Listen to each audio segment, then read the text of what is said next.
அஸ்ஸலாமு அலைக்கும். இன்றைக்கி நம்ம சப்பாத்தி வச்சு ஒரு வித்தியாசமான டிஷ் பண்ண போகிறோம். இந்த சப்பாத்தி வச்சு நம்ம ஃபஸ்ட்டு சப்பாத்தியை ஃபுல்லாக நம்ம கட் பண்ணி எடுத்துக்கலாம். ரெண்டாக போட்டு நம்ம ஃபஸ்ட்டு நம்ம கட் பண்ணி எடுத்துக்கலாம். சாதாரணமாக நைஸாக இப்படி இந்த மாடலில் இந்த மெத்தடில் நம்ம ஃபுல்லாக எல்லாத்தையுமே கட் பண்ணி எடுத்துக்கிடுவோம்.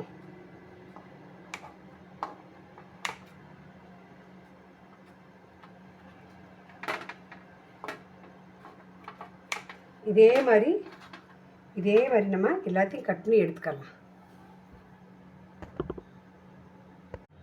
அஸ்ஸலாமு அலைக்கும்.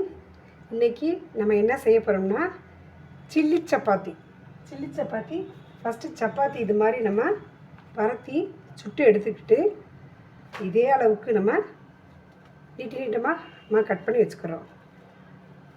இதை கட் பண்ணி வச்சு இது ஒரு ஓரமாக எடுத்து வச்சிடலாம். அடுத்து ஒரு வானொலியை வச்சு நம்ம அடுப்பை பற்ற வச்சுக்கிட்டோம்னா தேவைக்கு தகுந்தாப்புல எண்ணெய் ஊற்றிக்கலாம்.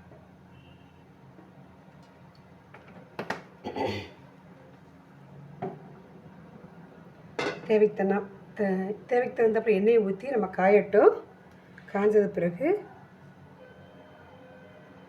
ஒரு பெரிய சைஸ் பல்லாரியை நம்ம நைஸாக கட் பண்ணி வச்சுக்கிறோம். முட்டை கட் பண்ண மாதிரி கட் பண்ணி வச்சு இதை நல்லா ஃபஸ்ட்டு வதக்கிறோம்.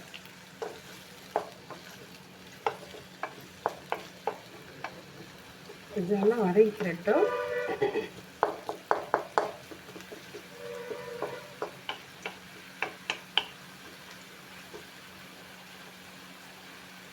இது வதங்குறதுக்கு கொஞ்சமாக நம்ம சால்ட்டு கொஞ்சம் சேர்த்துக்கலாம். சீக்கிரமாக வதங்கிடும். கொஞ்சமாக போடணும். சால்ட்டு போட்டு லேசாக நல்லா வதக்கிடலாம். கொஞ்சம் வதங்கட்டும்.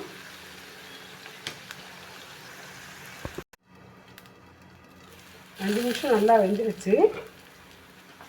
நல்லா வதங்கி வந்துருச்சு பார்த்தீங்கன்னா. வதங்கினதில் நம்ம ஒரு டீஸ்பூன் இஞ்சி பூண்டு பேஸ்ட்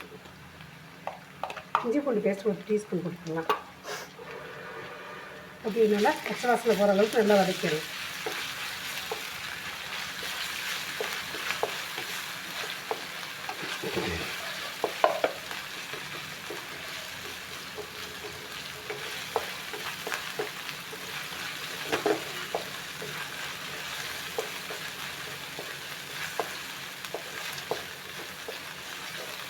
நல்லா வதங்கிடுச்சு. அடுத்து ஒரு 2 தக்காளி, குட்டி தக்காளி, சின்ன சைஸ் தக்காளி 2 தக்காளியை நைஸாக நறுக்கி வச்சு அதையும் இதில் சேர்த்துக்கலாம்.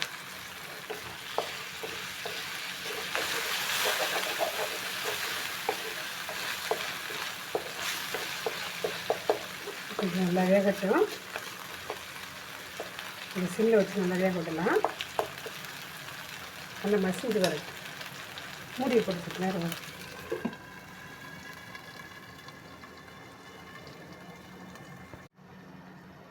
ஆன் பண்ணி பார்க்கலாம். நல்லா வதங்கிருச்சு.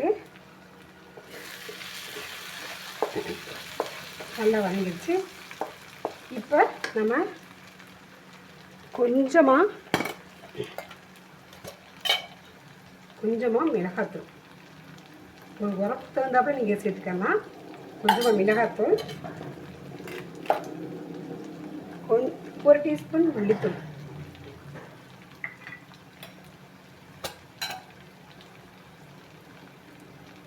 கரம் மசாலா சின்ன ஸ்பூனில் கொஞ்சமாக,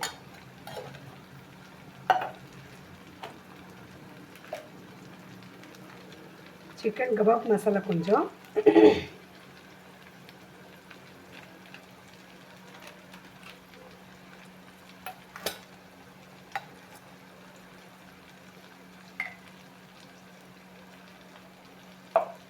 கொஞ்சமாக மஞ்சள் தூள்.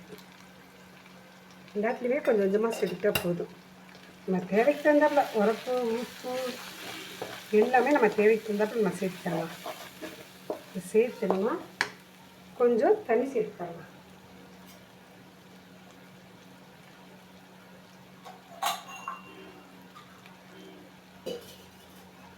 கொஞ்சமாக ஒரு அரை டம்ளர் தண்ணி சேர்த்துக்கலாம். சேர்த்து நல்லா இதை கிண்டி வதங்க விடலாம்.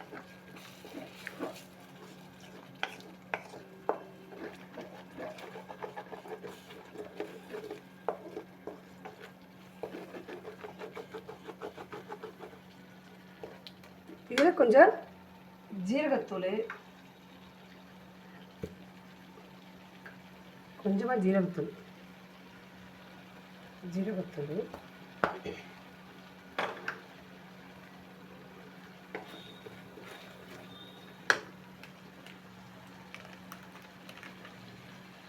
சிக்கன் மசாலா கொஞ்சம்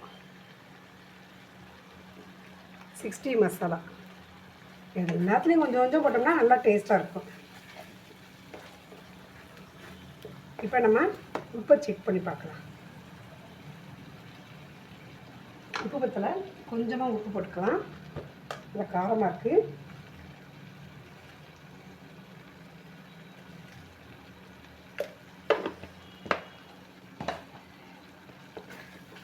பார்த்திங்கன்னா நல்லா எண்ணெயில் திரண்டு வந்துருச்சு. இன்னும் கொஞ்சம் கூட தண்ணி ஊற்றி இந்த மசாலா நல்லா வதங்க விடலாம்.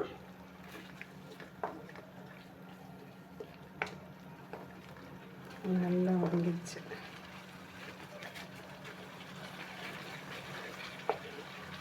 உப்பு செக் பண்ணி பார்த்து நல்லா சுருக்குன்னு இருக்குது. கொஞ்சம் இதில் காரமாக இருக்கிறதுக்கு கொஞ்சம் தயிர் ஊற்றிக்கலாம். காரம் இல்லாமல் இருக்குது.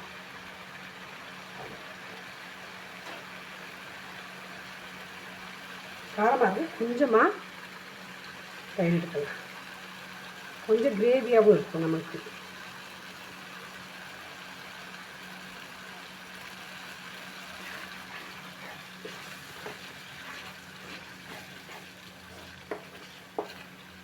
நல்லா வதங்க விடலாம்.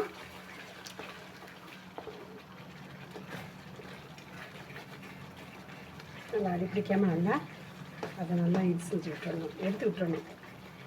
சிம்லேயே வச்சு நம்ம கொஞ்சம் இது செஞ்சோம்னா நல்லா அடி பிடிக்காது. எண்ணெய் திரண்டு வருது பார்த்தீங்களா? இந்த எண்ணெய் திரண்டு வருது. இந்த டயத்தில் நம்ம என்ன செய்யணும், நம்ம சப்பாத்தியை கட் பண்ணி வச்சுருக்கோம்ல, இந்த சப்பாத்தியை எடுத்து உள்ளே போடலாம்.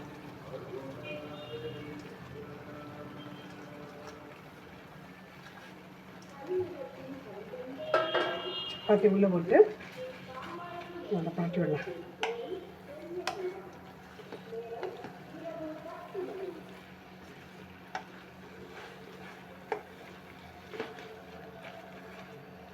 இல்லை கொஞ்சம் பரட்டி விடலாம்.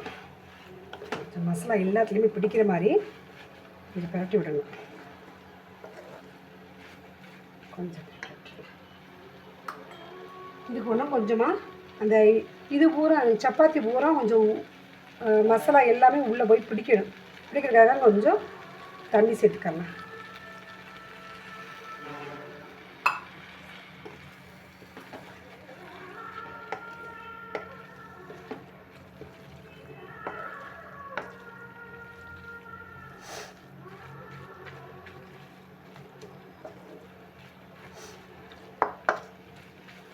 நல்லா இதாகட்டும்.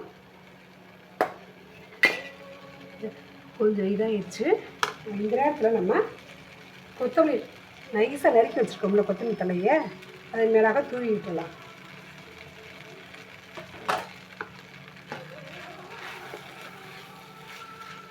நல்லா ஊறி வச்சுது. இதை என்ன செய்யலாம், நம்ம ஒரு 5 நிமிஷம் கூட தேவையில்லை, 2 நிமிஷம் நம்ம அப்படியே ஒரு இதை போட்டு மூடி விட்டுடலாம். மூடி சிம்மில் வச்சு விட்டுடலாம். அடுப்பை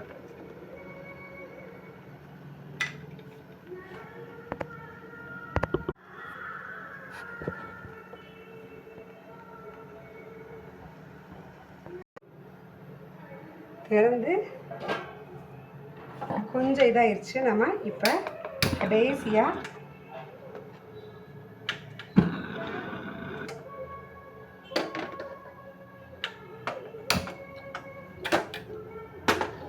கடைசி நம்ம இது லேசாக சப்பாத்தி கொஞ்சம் இதானவுடனே நான் கொஞ்சமாக இதை நல்லா ஓரமாக ஒதுக்கி விட்டு இந்த நேரத்தில் கொஞ்சமாக எண்ணெய் விட்டு 2 முட்டையை உடச்சி ஊற்றிக்கலாம்.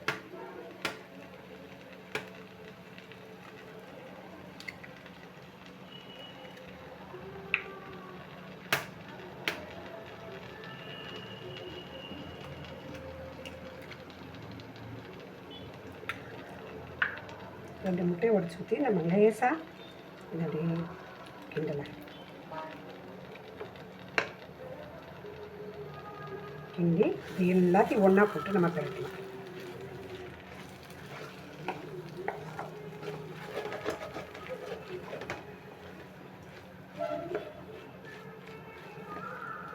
கொஞ்சம் எண்ணெய் அதிகமாகத்தே ஆகுங்கிறதுக்கு டேஸ்ட் பக்காவாக இருக்கும். கொஞ்சமாக எண்ணெய் ஊற்றிக்கிறேன் லைட்டாக.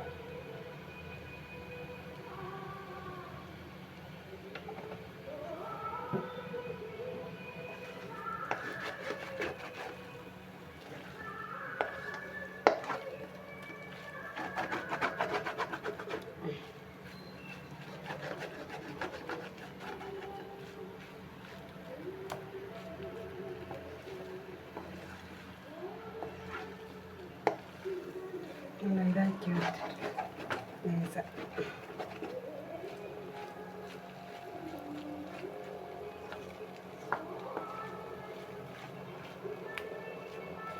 நல்லா டேஸ்ட்டாக இருக்கும். எப்படி செஞ்சு சாப்பிட்டோம்னா நல்லா டேஸ்ட்டாக இருக்கும்.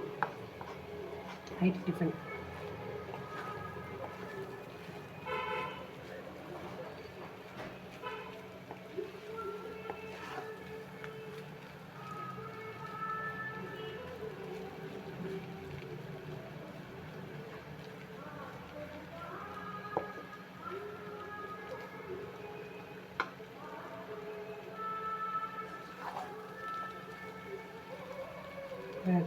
ஒரு 2 நிமிஷம் நான் தம்மில் போடலாம்.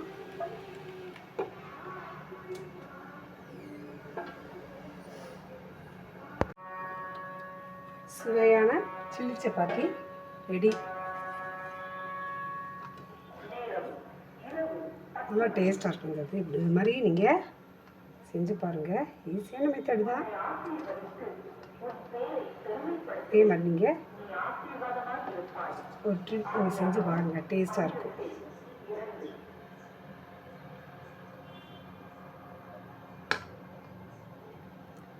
சுவையான சில்லி சப்பாத்தி ரெடி.